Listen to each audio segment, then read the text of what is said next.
औरतों जैसे यहाँ पे बाल वाल हिलाना वैसा कुछ। बाहर क्यों नहीं चलता है, ये हमारे देश में ही क्यों चलता है? कि ढाका, श्रीलंका और केरला में बम धमाकों में मुलव्वस अफराद ने आपका नाम क्यों था? अगर आप मासूम हैं, इन धमाकों में मुलव्वस नहीं, तो फिर भारत वापस जाकर कानून का सामना क्यों नहीं? तो आपके लिए एक नेक्स्ट वीडियो लेकर आ गए हैं। बहुत मजेदार होने वाला है, बहुत इंटरेस्ट वीडियो होने वाला है। जी हाँ दोस्तों, एक बच्चा है और ये गुरु जी से सवाल करता है, जो हमारे देश में भूत प्रेत चुड़ैल क्यों और दूसरे देश पे क्यों नहीं ये सब पाया जाता है। तो गुरुदेव क्या चीख देते हैं, क्या कुछ बताते हैं, सारा चीज़ इस वीडियो में जानेंगे। और साथ में डॉक्टर जाकिर नाइक साहब के भी बारे में जानेंगे, जो डॉक्टर जाकिर नाइक साहब हिंदुस्तान क्यों छोड़ कर गए। अगर वो वाकई में अगर सच्चे थे, अगर हक पे ही थे, तो अपने आप को क्यों नहीं प्रूव कर पाए हिंदुस्तान की अदालत में, जो हम कोई गलत नहीं कर रहे हैं, हम सही काम कर रहे हैं। तो सारा चीज़ हम जानेंगे इस वीडियो में। वाकई में बहुत इंटरेस्ट होने वाला है वीडियो। आइए पहले हम वीडियो देखते हैं, उसके बाद हम आपसे मजीद बात करें। ये सवाल है, भूत प्रेत बाधा हमारे देश में ही क्यों देखने को मिलती है? औरतों जैसे यहाँ पे बाल वाल हिलाना वैसा। मेधस की सूजन हटा दी जाए और कुंडलिनी अधोगामी से ऊर्ध्वगामी कर दी जाए पूरी तरह शुद्ध।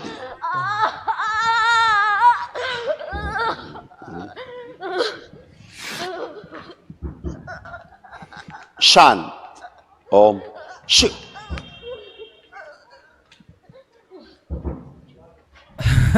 हमारे यहाँ माता ऐसे ऐसे करती हैं ना। बाहर क्यों नहीं चलता है, ये हमारे देश में ही क्यों चलता है? हमारे देश में देखो, भूत तो सब जगह हैं, भूत तो सब जगह होते हैं। अभी आपने कुछ दिन पहले सुना होगा कि कोई विदेशी क्रिकेटर, उसका कोई बेटा या कोई भाई जो भी था, उसके बारे में मैंने सुना, उसका कोई अपना बेटा या भाई जो भी खत्म हो गया, कोई विदेशी क्रिकेटर था। तो उसने स्वप्न में आकर उसको बोला कि भारत में हरिद्वार नाम की जगह है, वहां जाकर के मेरा पिंडदान करो। नहीं, मैं नहीं मानता। तो उसने भारत के क्रिकेटरों को संपर्क किया, धोनी इत्यादि को उसने फोन मिलाया, पूछा कि भाई भारत में कोई हरिद्वार जगह है? हाँ ठीक है। उसने धोनी ने बताया कि हरिद्वार नाम की कोई जगह है। तो उस विदेशी क्रिकेटर ने आकर हरिद्वार में, बहुत पुरानी बात है, मुझे पूरा स्मरण नहीं है, पर हल्का सा स्मरण है। तो वो विदेशी क्रिकेटर हरिद्वार आया।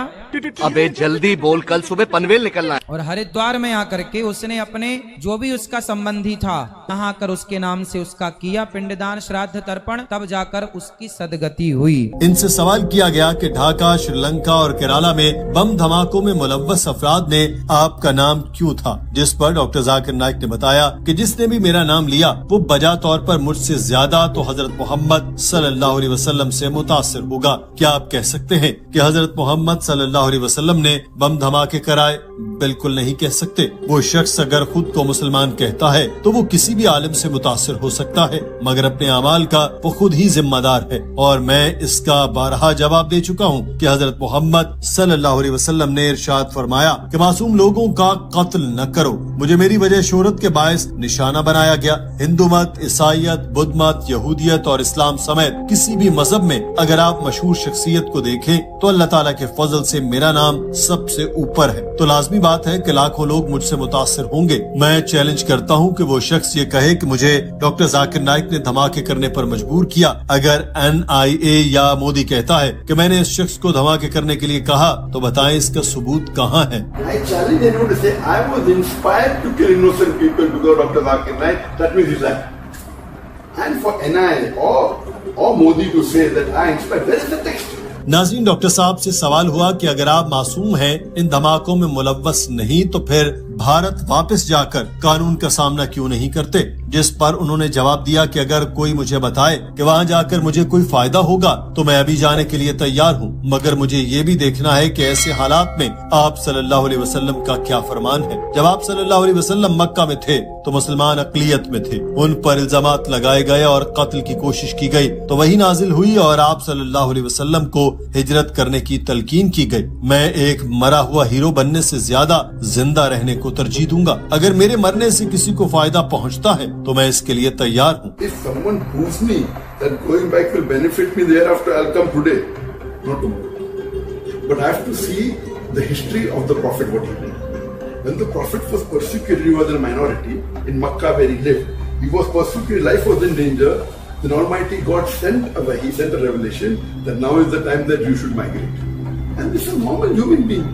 We cannot be a dead hero. If dead hero benefit, I don't mind.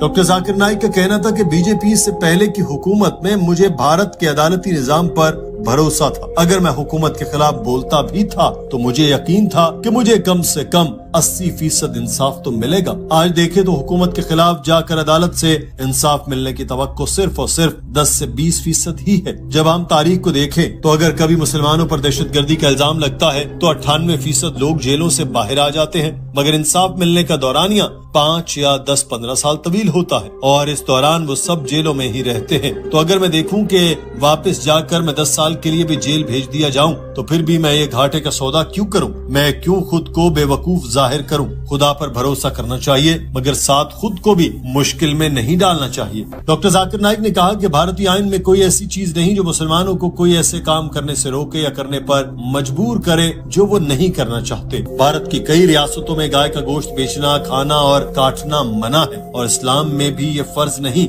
लाजमी है आपको गाय का गोश्त खाना है। भारतीय आइन और कानून से कोई मसला नहीं, मगर असल मसला मुझे उस कानून और आइन पर अमल न करने वालों से है। डॉक्टर साहब से सवाल किया गया कि क्या कल को अगर भारतीय हुकूमत तब्दील हो जाती है तो आप वापस जाएंगे, जिस पर उन्होंने जवाब दिया कि मैं इससे मुतालिक अभी कुछ नहीं कह सकता। मुझ पर यह भी इल्जाम लगता है कि कांग्रेस के साथ मेरे बड़े गहरे रवाबित हैं, मगर ये सब इल्जाम झूठे हैं। मैं हर इल्जाम को शवाहिद के साथ झूठा साबित कर सकता हूँ। इनसे सवाल हुआ कि क्या आपको ये डर है कि अगले इलेक्शन में बीजेपी दोबारा ताकत में आ जाएगी, जिस पर डॉक्टर साहब ने जवाब दिया, बिल्कुल मुझे डर है कि बीजेपी दोबारा इक्तदार हासिल न कर ले। इनका दोबारा इलेक्शन जीतना मुल्क के लिए नुकसानदेह होगा और मुसलमानों के लिए भी। ऐसे ही मुझे इंतहा पसंदों से भी डर है। अगर कोई मुझसे कहे कि मैं वेदों पर मन्नो-अन अमल करने वाला हूँ तो मुझे इसके साथ रहने में कोई दिक्कत नहीं होगी, मगर कोई कहे कि मैं हिंदू हूँ तो मैं इसके साथ नहीं रहूंगा, क्योंकि वेदों में इंतहा पसंदी की गुंजाइश ही नहीं, जबकि लफ्ज हिंदू को एक इंतहा पसंद बनाकर इसका प्रचार किया गया। नाज़रीन, यहाँ डॉक्टर जाकिर नाइक ने मोदी को खुलेआम चैलेंज दिया और कहा